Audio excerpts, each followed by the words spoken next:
ਧਰਮ ਦੀ ਦੁਨੀਆ ਵਿੱਚੋਂ ਸਭ ਤੋਂ ਵੱਡੇ ਖਤਰਨਾਕ ਲੋਕ ਨੇ ਜਿਨ੍ਹਾਂ ਕੋਲ ਧਰਮ ਦਾ ਗਿਆਨ ਹੁੰਦਿਆਂ ਹੋਇਆ ਉਹ ਬੰਦੇ ਗਿਆਨ ਦਾ ਦੁਰਉਪਯੋਗ ਕਰਨ, ਉਹ ਬੰਦੇ ਸਮਾਜ ਲਈ ਖਤਰਨਾਕ ਹੋ ਸਕਦੇ ਨੇ। ਜਿਹਨੂੰ ਧਰਮ ਦਾ ਕੋਈ ਗਿਆਨ ਨਹੀਂ ਉਹ ਧਰਮ ਦੇ ਨਾਂ ਤੇ ਕੋਈ ਬਹੁਤਾ ਖਤਰਾ ਪੈਦਾ ਨਹੀਂ ਕਰਦੇ। ਜਿੰਨੀਆਂ ਲੜਾਈਆਂ ਝਗੜੇ ਧਰਮ ਦੇ ਨਾਮ ਤੇ ਪੈਦਾ ਕੀਤੇ ਉਹ ਧਰਮ ਦਾ ਗਿਆਨ ਰੱਖਣ ਵਾਲੇ ਬੰਦੇ ਨੇ। ਫੇਸਬੁੱਕ ਉੱਤੇ ਜਿੰਨਾ ਰੌਲਾ ਚੱਲ ਰਿਹਾ ਬੰਦੇ ਗਿਆਨਵਾਨ ਬੰਦੇ ਬੋਲ ਰਹੇ ਨੇ ਉੱਥੇ। ਜਿਹੜਾ ਬੰਦਾ ਆਮ ਪਿੰਡਾਂ ਪਰਿਵਾਰਾਂ ਸਮਾਜ 'ਚ ਗੁਰਦੁਆਰੇ ਮੱਥਾ ਟੇਕਣ ਵਾਲਾ ਹੈ, ਆਮ ਕੋਈ ਅੰਮ੍ਰਿਤਧਾਰੀ ਗੁਰਸਿੱਖ ਹੈ, ਉਹਦਾ ਕੋਈ ਝਗੜਾ ਨਹੀਂ ਹੈ। ਜਿਨ੍ਹਾਂ ਬੰਦਿਆਂ ਕੋਲ ਗਿਆਨ ਹੈ ਉਹ ਫਿਰ ਨਵੀਂ ਗੱਲ ਕੱਢ ਕੇ ਗਿਆਨ ਝਗੜਾ ਪੈਦਾ ਕਰਦੇ ਨੇ। ਔਰ ਸਾਧ ਸੰਗਤ ਤੋਂ ਬੰਦੇ ਖਤਰਨਾਕ ਨੇ ਜਿਨ੍ਹਾਂ ਕੋਲ ਵਾਰੀ ਤੌਰ ਤੇ ਕੱਲਾ ਗਿਆਨ ਹੈ। ਸ਼੍ਰੀ ਗੁਰੂ ਨਾਨਕ ਸਾਹਿਬ ਮਹਾਰਾਜ ਸਭ ਤੋਂ ਪਹਿਲਾਂ ਉਹਨਾਂ ਤੱਕ ਪਹੁੰਚ ਕਰਦੇ ਨੇ।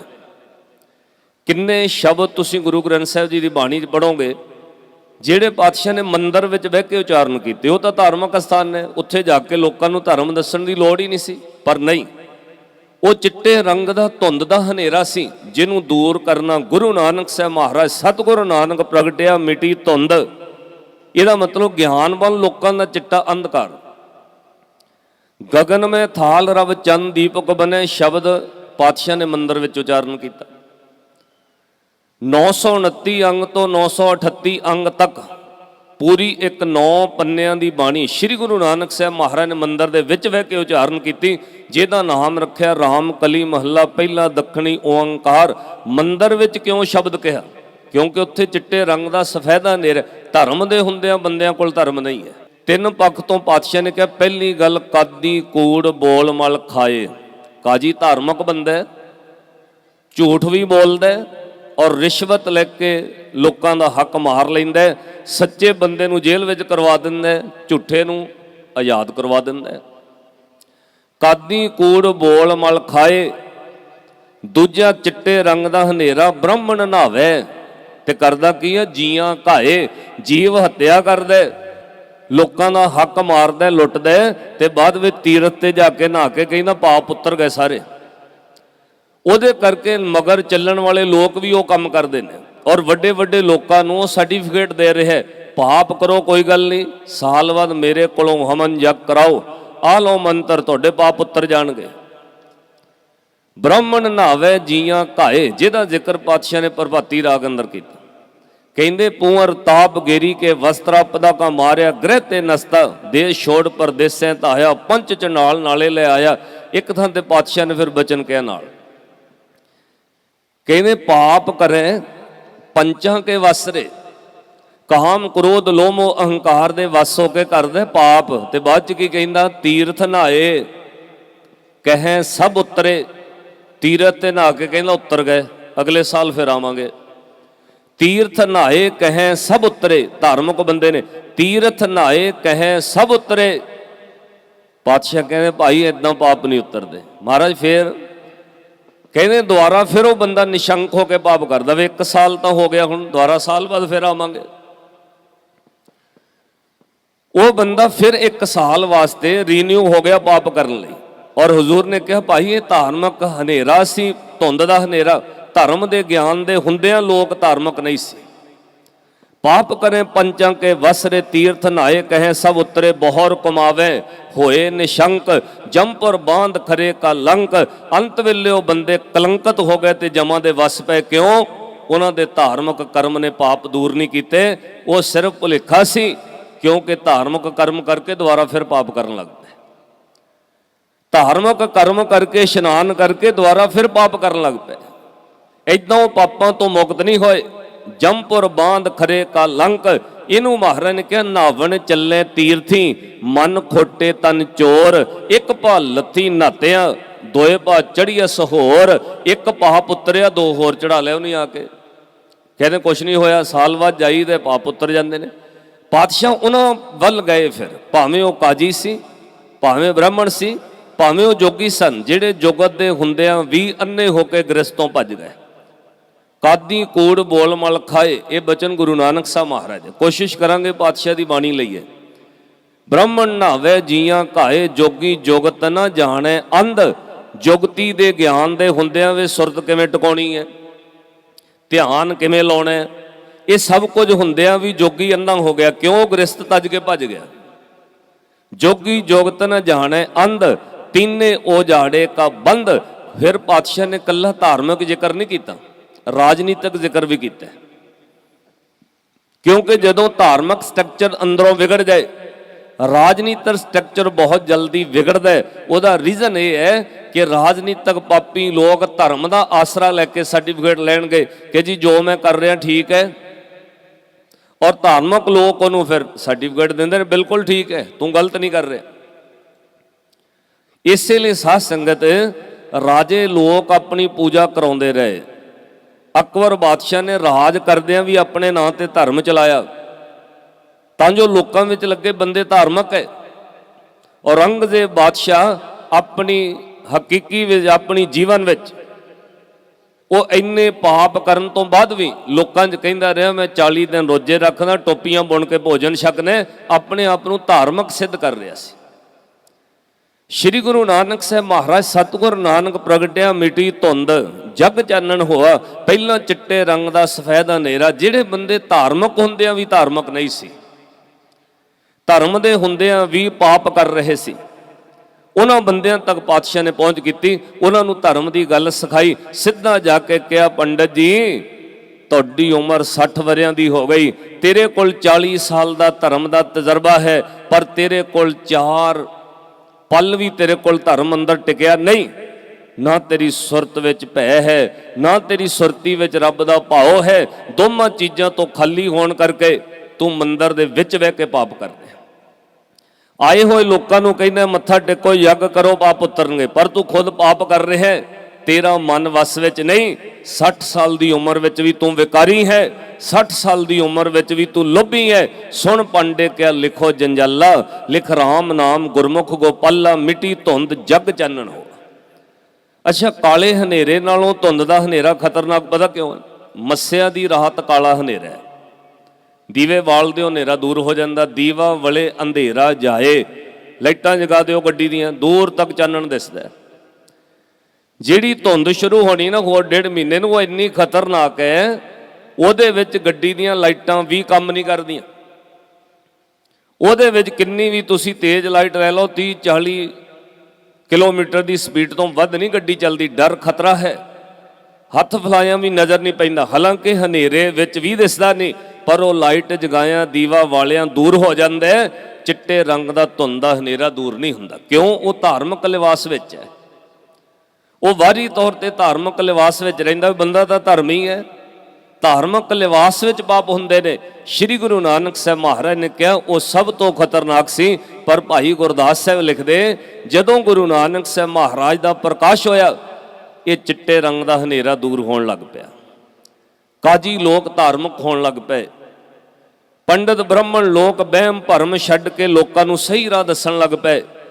ਔਰ ਸ਼੍ਰੀ ਗੁਰੂ ਨਾਨਕ ਸਾਹਿਬ ਮਹਾਰਾਜ ਨੇ ਸਭ ਤੋਂ ਪਹਿਲਾਂ ਪੰਡਤ ਹਰਦਿਆਲ ਤੋਂ ਗੱਲ ਸ਼ੁਰੂ ਕੀਤੀ, ਪੰਦੇ ਗੋਪਾਲ ਤੋਂ ਗੱਲ ਸ਼ੁਰੂ ਕੀਤੀ। ਔਰ ਫਿਰ ਸ਼੍ਰੀ ਗੁਰੂ ਨਾਨਕ ਸਾਹਿਬ ਮਹਾਰਾਜ ਦੀ ਇਹ ਆਪਣੀ ਜੀਵਨ ਦੀ ਖੇਡ ਸੀ। ਪਾਤਸ਼ਾਹ ਸਭ ਕੁਝ ਆਪ ਰਚ ਕੇ ਸੁਲਤਾਨਪੁਰ ਲੋਧੀ ਗਏ। ਇਹ ਨਹੀਂ ਕਿ ਗੁਰੂ ਨਾਨਕ ਸਾਹਿਬ ਮਹਾਰਾਜ ਨੂੰ ਘਰਦਿਆਂ ਨੇ ਧੱਕੇ ਨਾਲ ਨੌਕਰੀ ਤੇ ਲਾ ਦਿੱਤਾ।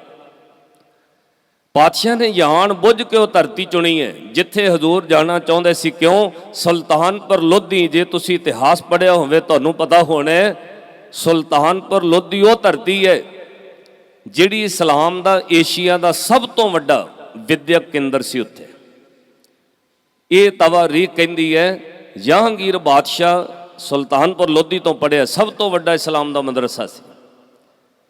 ਦਾਰਾ ਉਸ ਧਰਤੀ ਤੋਂ ਪੜ੍ਹਿਆ, ਮੁਰਾਦ ਸ਼ਾਹ ਉਸ ਧਰਤੀ ਤੋਂ ਪੜ੍ਹਿਆ, ਔਰੰਗਜ਼ੇਬ 7 ਸਾਲ ਸੁਲਤਾਨਪੁਰ ਲੋਧੀ ਪੜ੍ਹਿਆ।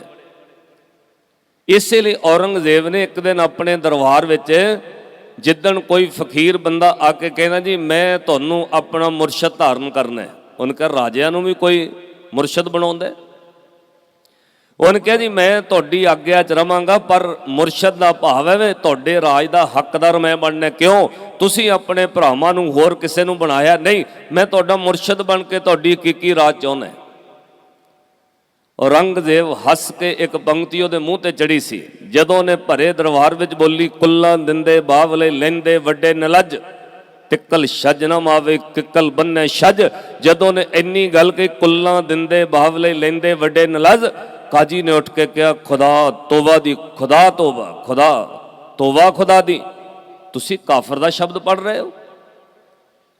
ਇਹ ਸ਼ਬਦ ਤੁਹਾਨੂੰ ਪਤਾ ਹੈ ਜਿਹੜੀ ਤੁਸੀਂ ਕਹਾਵ ਪੰਕਤੀ ਪੜ੍ਹੀ ਹੈ ਇਹ ਕਾਫਰ ਦੇ ਘਰ ਦੀ ਹੈ, ਇਹ ਕਿਸੇ ਕੁਰਾਨ ਆਇਤ ਵਿੱਚ ਨਹੀਂ ਹੈ।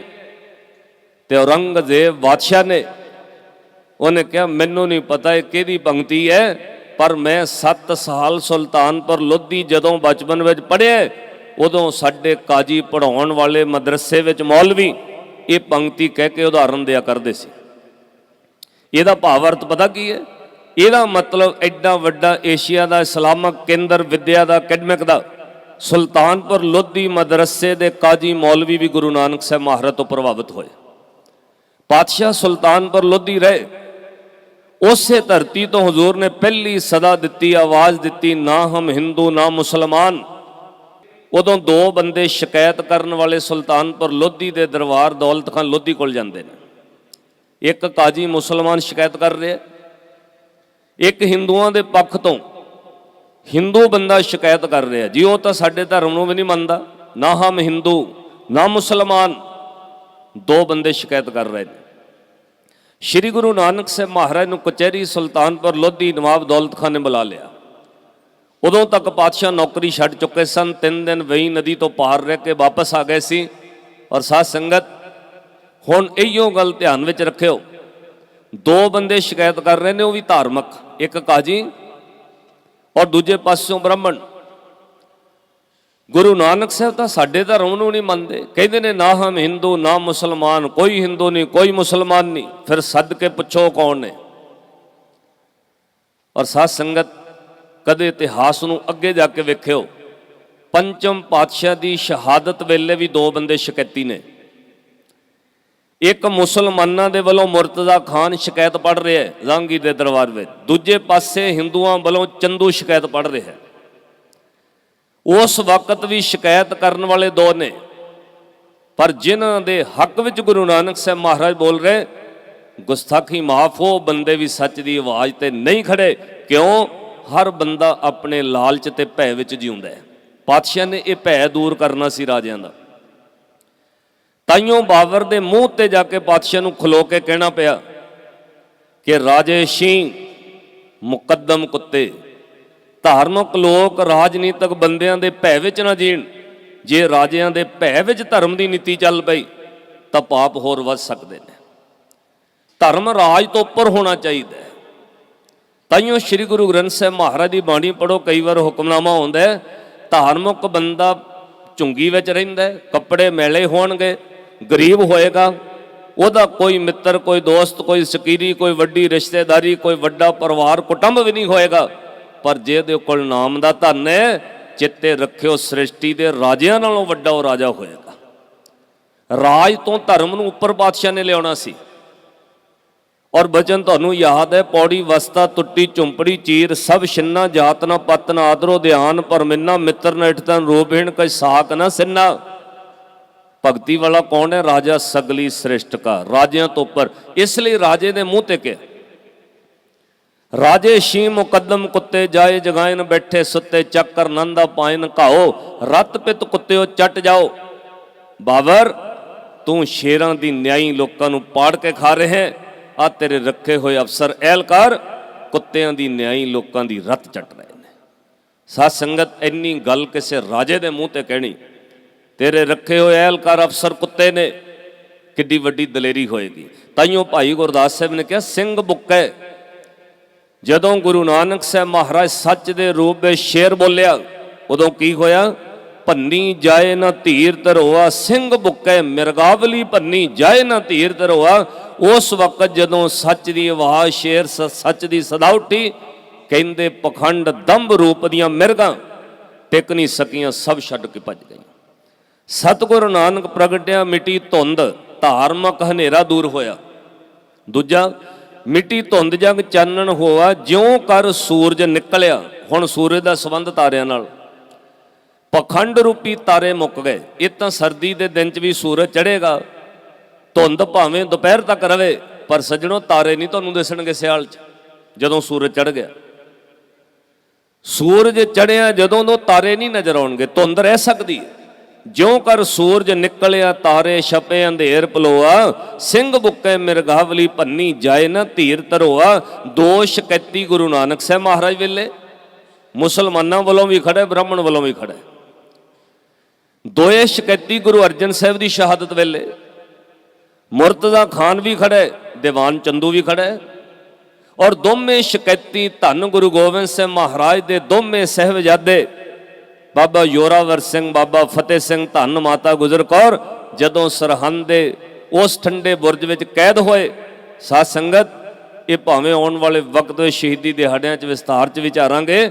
ਉਦੋਂ ਸਾਹਿਬਜ਼ਾਦਿਆਂ ਦੀ ਸ਼ਿਕਾਇਤ ਕਰਨ ਵਾਲੇ ਵੀ ਦੋ ਬੰਦੇ ਖੜੇ ਨੇ। ਇੱਕ ਪਾਸੇ ਕਾਜੀ ਕਹਿ ਰਿਹਾ, ਦੂਜੇ ਪਾਸੇ ਸਾਧ ਸੰਗਤ ਦੀਵਾਨ ਸੁੱਚਾਨੰਦ ਔੜੀਆ ਬੋਲ ਰਿਹਾ। ਦੋ ਬੰਦੇ ਦੋਵਾਂ ਪਾਸਿਆਂ ਤੋਂ ਬੋਲ ਰਹੇ ਨੇ। ਇੱਧਰ ਹਿੰਦੂਆਂ ਦਾ ਬੰਦਾ ਵੀ ਸ਼ਿਕਾਇਤ ਕਰ ਰਿਹਾ ਔਰ ਦੂਜੇ ਪਾਸੇ ਇਸਲਾਮ ਦਾ ਬੰਦਾ ਵੀ ਸ਼ਿਕਾਇਤ ਕਰ ਰਿਹਾ। ਹੁਣ ਜਿਹੜੀ ਗੱਲ ਗੁਰੂ ਨਾਨਕ ਸਾਹਿਬ ਨੂੰ ਸੁਲਤਾਨਪੁਰ ਲੋਧੀ, ਜਦੋਂ ਨਵਾਬ ਦੌਲਤ ਖਾਨ ਲੋਧੀ ਦੇ ਪੇਸ਼ ਹੋਏ, ਜਦੋਂ ਕਿਸੇ ਉੱਤੇ ਕੋਈ ਸ਼ਿਕਾਇਤ ਦਰਜ ਹੋ ਜਾਏ, ਰਾਜੇ ਦੇ ਪੇਸ਼ ਹੁੰਦਾ, ਪਹਿਲੀ ਗੱਲ ਉਹ ਦਰਬਾਰ 'ਚ ਵੜਦਿਆਂ ਸਲਾਮ ਕਰੇ, ਤੇ ਕਿੱਦਾਂ ਦਾ ਚੋਲਾ ਰੱਖਿਆ ਹੁੰਦਾ ਸੀ ਰਾਜਿਆਂ ਨੇ, ਉਹ ਪਾ ਕੇ ਸ਼ਿਕਾਇਤ ਦਰਬਾਰ ਵਿੱਚ ਪੇਸ਼ ਹੋਵੇ ਜਿਹੜਾ ਦੋਸ਼ੀ ਬੰਦਾ। ਪਾਤਸ਼ਾਹ ਨੇ ਉਹ ਖਤੋਲੜਾ ਨਹੀਂ ਪਹਿਨਿਆ। ਜਦੋਂ ਦਰਬਾਰ 'ਚ ਬੜੇ, ਕਾਜੀ ਨੇ ਆਵਾਜ਼ ਦੇ ਕੇ ਕਿਹਾ, ਅੱਜ ਤੁਸੀਂ ਨੌਕਰੀ ਕਰਨ ਵਾਲੇ ਮੋਦੀ ਨਹੀਂ, ਅੱਜ ਇਸ ਦਰਬਾਰ ਵਿੱਚ ਤੁਸੀਂ ਦੋਸ਼ੀ ਹੋ। ਸਿਰ ਝੁਕਾ ਕੇ ਹੇ ਨਾਨਕ ਸਜਦਾ ਕਰੋ। ਔਰ ਜਨਮ ਸਾਖੀ ਦੇ ਬੋਲ ਨੇ, पातशाह ने मोरियों जवाब देता, एक साहिब के आगे सर झुका दिया है, अब किसी और के आगे जे सिर नहीं झुकेगा। एक साहिब के आगे जे सर झुका दिया है, अब किसी और के आगे जे सर नहीं झुकेगा।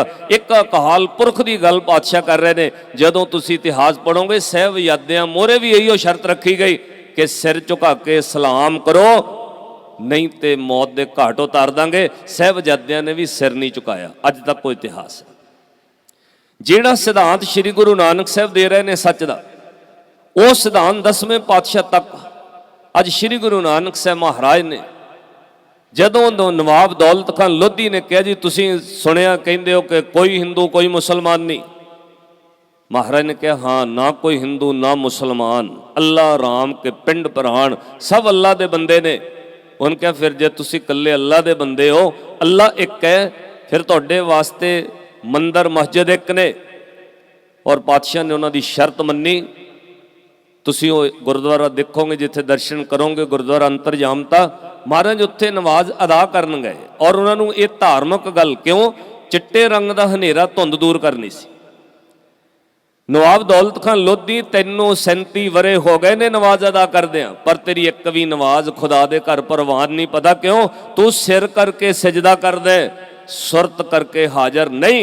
कोल खलोते काजी नूं कहे, काजी तू सिर करके सजदा किया, जुबान करके कलमा पढ़िया, सुरत करके अल्लाह की कोई हाजिरी नहीं। इसलिए 37 वरे हो गए नवाब दौलत खान लोधी, तेरी एक भी नमाज अदा नहीं हुई। ਇਹਦਾ मतलब धार्मिक हनेरा दूर करना सी। ਪਹਿਲਾਂ ਲੋਕਾਂ ਨੂੰ ਇਹ ਕਹਿਣਾ ਸੀ ਕਿ ਅੰਦਰੋਂ ਭੈ ਭਾਵਨੀ ਨਾਲ ਜੁੜੋ। ਜੇ ਰੱਬ ਨੂੰ ਮੰਨਣਾ ਸੁਣਿਆ ਮੰਨਿਆ, ਫਿਰ ਉਸ ਤੋਂ ਬਾਅਦ ਮਨ ਕੀਤਾ ਭਾਉ ਹੋਣਾ ਚਾਹੀਦਾ। ਅੰਤਰਗਤ ਤੀਰਥ ਮਲ ਨਹਾਓ, ਫਿਰ ਕਿਸੇ ਤੀਰਥ ਤੇ ਜਾਣ ਦੀ ਜ਼ਰੂਰਤ ਸ਼ਾਇਦ ਨਾ ਪਵੇ, ਕਿਉਂਕਿ ਤੁਹਾਡੇ ਅੰਦਰ ਤੀਰਥ ਬਣ ਜਾਏਗਾ। ਬਾਹਰਲੇ ਤੀਰਥ ਤੇ ਜਾ ਕੇ ਅੰਤਰ ਭਾਉ ਹੋਣਾ ਚਾਹੀਦਾ। ਸਹਿਬ ਗੁਰੂ ਨਾਨਕ ਸਾਹਿਬ ਮਹਾਰਾਜ ਨੇ ਉਹ ਧੁੰਦ ਦਾ ਹਨੇਰਾ ਦੂਰ ਕੀਤਾ ਪਹਿਲਾਂ। ਫਿਰ ਸ਼੍ਰੀ ਗੁਰੂ ਨਾਨਕ ਸਾਹਿਬ ਮਹਾਰਾਜ ਜੀ ਨੇ ਉਸ ਵਕਤ ਦੇ ਰਾਜਨੀਤਿਕ ਹਾਲਾਤ, ਜਦੋਂ ਪਾਤਸ਼ਾਹ ਨੇ ਕਾਲੇ ਰੰਗ ਦਾ ਜਿਉਂ ਕਰ ਸੂਰਜ ਨਿਕਲਿਆ ਤਾਰੇ ਛਪੇ ਅੰਧੇਰ ਪਲੋਆ, ਉਹਦੇ ਵਿੱਚ ਫਿਰ ਸਾਧ ਸੰਗਤ ਸੱਜਣ ਠੱਗ ਵਰਗੇ ਲੋਕ ਆਮ ਬੰਦੇ ਆਉਣਗੇ, ਜਿਨ੍ਹਾਂ ਕੋਲ ਸਿਰਫ ਬਾਹਰੀ ਤੌਰ ਤੇ ਭੇਖ ਧਾਰਮਿਕ ਨਹੀਂ ਹੈ, ਸਮਾਜਿਕ ਬੰਦੇ ਨੇ। ਉਹਨੇ ਕੋਈ ਮੰਦਰ ਨਹੀਂ ਖੋਲਿਆ ਹੋਇਆ, ਤਲੰਬੇ ਦੀ ਧਰਤੀ ਤੇ ਕੋਈ ਉਹਨੇ ਮੰਦਰ ਨਹੀਂ ਖੋਲਿਆ, ਕੋਈ ਮਸਜਿਦ ਨਹੀਂ ਬਣਾਈ, ਸਿਰਫ ਮੁਸਾਫਰਖਾਨਾ, ਸਮਾਜਿਕ ਬੰਦਾ ਹੈ। ਪਰ ਉਹ ਸਮਾਜਿਕ ਪੱਖ ਵੀ ਇੰਨਾ ਦਿਸ਼ਾਹੀਣ ਹੋ ਗਿਆ, ਲੋਕਾਂ ਨਾਲ ਧੋਖਾ ਤੇ ਬੇਈਮਾਨੀ ਕਰ ਰਿਹਾ। ਮਨ 'ਚ ਪਤਾ ਕੀ ਹੈ, ਜੇ ਧਾਰਮਿਕ ਬੰਦੇ ਕਰ ਸਕਦੇ ਨੇ, ਸਾਨੂੰ ਕੀ ਹੋਇਆ? ਅੱਜ ਵੀ ਬਹੁਤ ਬੰਦੇ ਨੇ ਜਿਹੜੇ ਇਹ ਕਹਿਣਗੇ ਵੀ ਜੇ ਉਹ ਕਰ ਸਕਦੇ ਸਾਨੂੰ ਕੀ ਹੈ।